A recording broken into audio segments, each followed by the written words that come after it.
Envoie ton Esprit Saint, ton feu d'amour divin, déploie ton cœur et viens nous sauver.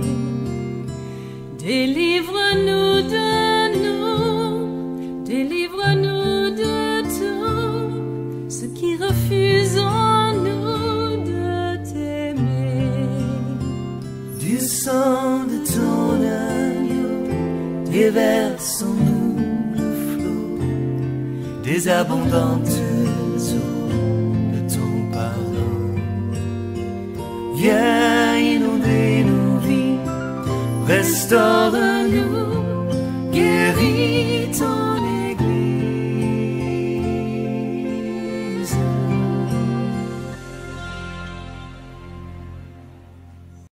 Alléluia, bien-aimés, je vous salue dans le puissant et précieux nom de notre Seigneur Jésus-Christ de Nazareth. Je suis Hervé Néba du ministère Restauration de l'Église pour le réveil et le retour du Seigneur Jésus-Christ.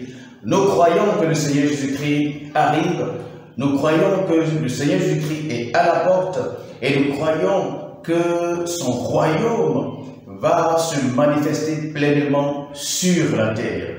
Mais avant que le royaume de Dieu puisse se manifester pleinement sur terre, il compte sur nous. Il compte sur nous, c'est pourquoi il a dit, priez et dites notre Père qui est aux cieux, que ton règne arrive, que ta volonté soit faite sur la terre comme elle est faite au ciel, et que ton règne arrive. Alléluia. Que ton règne arrive, que ta volonté soit faite sur terre. Par qui? La volonté de Dieu doit être faite sur terre par nous, ses enfants. Alléluia. Alors, le thème que nous traitons, que nous avons commencé à traiter, c'est de savoir, c'est une interrogation, de savoir si le ciel, si le royaume ou les royaumes invisibles ont la capacité de nous influencer sur terre. Et nous avons répondu que oui, car même le Seigneur Jésus-Christ nous a donné la capacité, nous les hommes sur terre, d'influencer le ciel, selon qu'il a dit, si vous priez, n'est-ce pas, si deux s'accordent pour lier une chose dans le ciel, Dieu le fera. Dieu agira avec ceux qui s'accordent afin de prier et de lier les choses pour que Dieu puisse les faire dans le ciel. Par conséquent, nous avons en tant qu'être humain la capacité d'influencer le ciel. C'est pourquoi d'ailleurs que nous prions et c'est pourquoi d'ailleurs que nous faisons des délivrances ou nous, je dirais plutôt des prières de combat.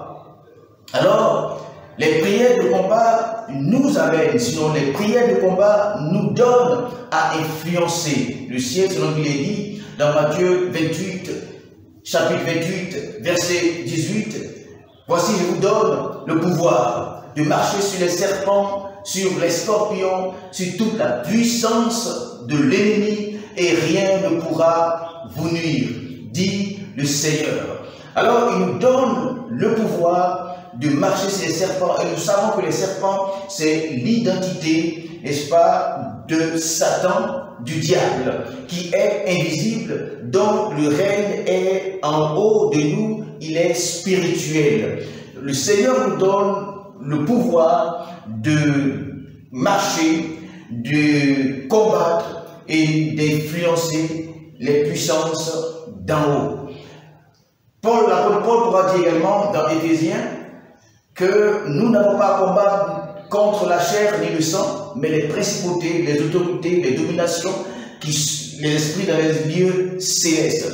Alors les êtres humains ont bel et bien la capacité, n'est-ce pas, d'influencer le règne du ciel. Parce que le règne du ciel influence la terre, le règne du ciel influence la terre. Alors notre verset de base que nous avons pris, c'était dans Apocalypse, verset chapitre 6. Et lorsque les sceaux ont été lus, nous avons vu combien de fois leur impact agissait sur terre, dans presque tous les domaines, je dirais même dans tous les domaines de notre activité sur terre. L'impact de la lecture du sceau que tenait celui qui est assis sur le trône, lorsque celui qui a vaincu, celui qui a fait de nous un peuple, un royaume, je dirais, de sacrificateurs, un peuple élu, lorsqu'il lisait ces sceaux, il y avait des manifestations célestes, des chevaux apparaissaient et agissaient sur terre. Et nous avons vu leur impact, leur influence sur terre, dans le domaine de la santé, dans le domaine économique. Il y a eu un cheval nommé la mort et qui traînait derrière lui le séjour des morts, qui avait eu le pouvoir de faire mourir le quart des hommes de la terre.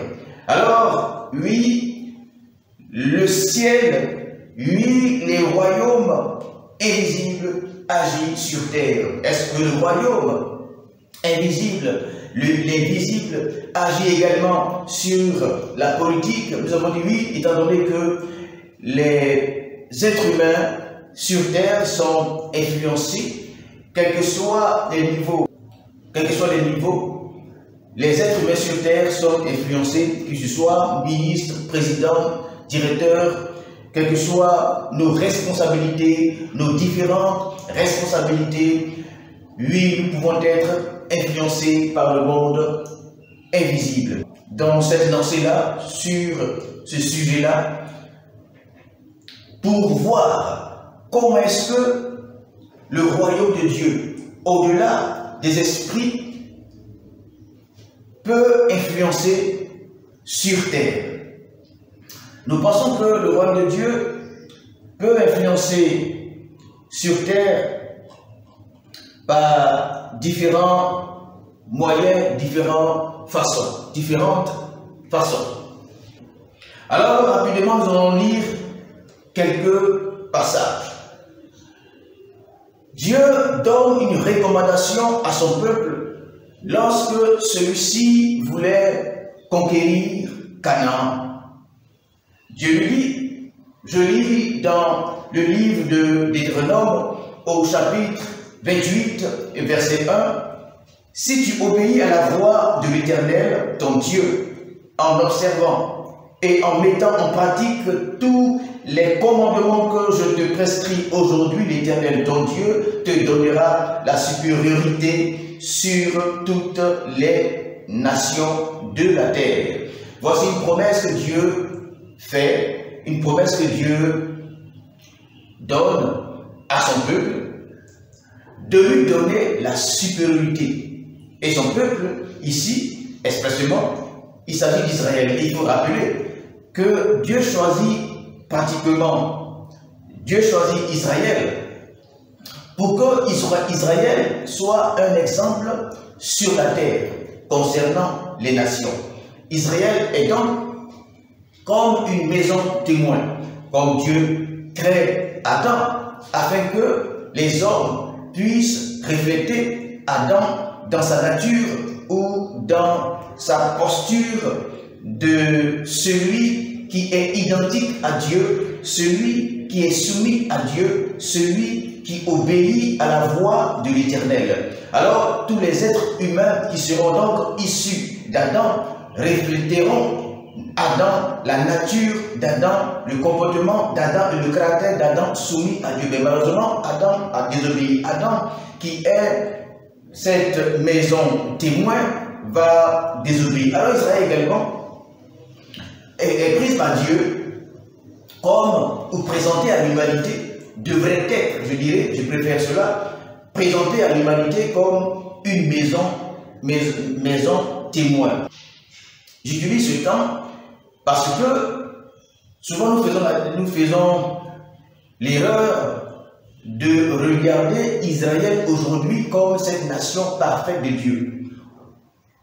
Israël n'a pas forcément été une nation parfaite. Alors Dieu choisit Israël pour que Israël soit une référence.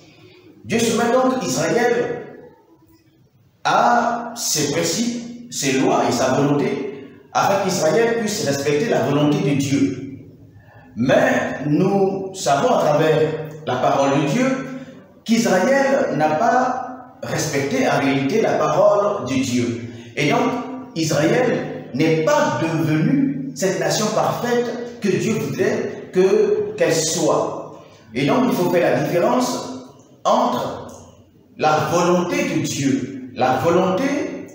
de Dieu, pour Israël et ce que Israël est devenu. Comme également, concernant Adam, il y a la volonté de Dieu concernant Adam. Et malheureusement, ce que Adam est devenu parce que Adam n'a pas voulu se soumettre, comme d'ailleurs Israël, à la volonté de Dieu. Et donc, la Bible nous présente la volonté de Dieu pour les hommes et la volonté de Dieu pour nos nations. Alors, nous voudrons dans un deuxième temps répondre à cette problématique-là de la volonté de Dieu ou de la capacité de Dieu aujourd'hui à régner sur nos nations et à dominer nos nations. Dieu, au-delà des anges, au-delà des influences spirituelles, voudrait donc dominer encore aujourd'hui l'homme de par ses principes, de par ses règles, de par sa loi. Dieu voudrait également que nos nations soient soumises à la parole de Dieu, c'est-à-dire aux principes de Dieu, aux règles de Dieu, à la volonté de Dieu. Et c'est pourquoi il dira à son peuple, Israël, avant de partir coloniser ces terres, sinon avant de partir dominer ces terres, voilà, voici je te dis, si tu obéis à la voix de l'Éternel ton Dieu, en observant et mettant en pratique ces commandements que je te donne aujourd'hui, l'Éternel ton Dieu te donnera la supériorité sur toutes les nations de la terre. Ici, il s'agit d'une nation, de la nation Israël, que Dieu veut donner une terre pour la coloniser, pour qu'il puisse s'établir sur cette terre. Mais avant que Dieu ne prononce ces paroles, Dieu va, pendant plusieurs semaines, mois et années, donner des recommandations, donner des règles de vie à tous les niveaux, dans tous les domaines de la vie, afin que ce peuple-là puisse aller sur ce territoire que Dieu lui donne. Alors je vais, pour mieux comprendre la chose, lire un second verset, cette fois-ci dans Psaume le chapitre 11 et le verset 3, je lis la parole de Dieu. Voici ce que la parole de Dieu dit. Quand les fondements sont renversés, le juste, que fera-t-il? Lorsque les fondements, qu'est-ce que Dieu appelle les fondements? Les fondements sont les bases. Nous connaissons tous un fondement. Lorsque nous voulons construire, nous mettons des fondements. Le Seigneur Jésus dit, sinon à travers l'apôtre Paul, que premièrement dans l'Église, il y a l'apôtre. L'apôtre est celui qui met les fondements, selon que l'auteur des Hébreux dit au chapitre 6, verset 1er, que nous devons aller au-dessus des fondements. Nous devons au-dessus, pas dévier, mais bâtir sur les fondements des apôtres. Alors l'Église est basée sur les fondements des apôtres, comme une maison est basée sur la fondation. Ce verset-là dit donc que dans une société donnée, dans un pays, dans un lieu donné, un village ou autre, lorsque les fondements, les règles sont renversées, le juste, que peut-il faire? Que fera-t-il? Alors ici, il est question de fondement parce qu'il est question de société. Il est question de fondement parce qu'il est question également de nation. il est question également du juste. Et donc, au-delà du juste, il y a d'autres personnes qui, elles, ne sont pas forcément justes. Dieu voudrait que les fondements soient selon le juste. Le juste, c'est celui qui croit que notre société, notre monde, les hommes ont été créés par Dieu. Et donc, Dieu est celui à qui appartient le monde. Et s'il a créé notre monde, il a créé également les règles qui régissent notre monde. Et il dit, si ces règles-là sont renversées, le juste, que fera-t-il? Mais les règles ou les fondements sont renversés par qui? Par d'autres personnes. C'est pourquoi l'apôtre Paul dira en Romains le chapitre 12 et le verset, commençons le verset 1er. Il dira aux chrétiens que nous sommes, l'apôtre Paul, je dirais même qu'il prie et il dit, je vous en conjure, permettez que je lise, Romains chapitre 12, le verset 1 à 2.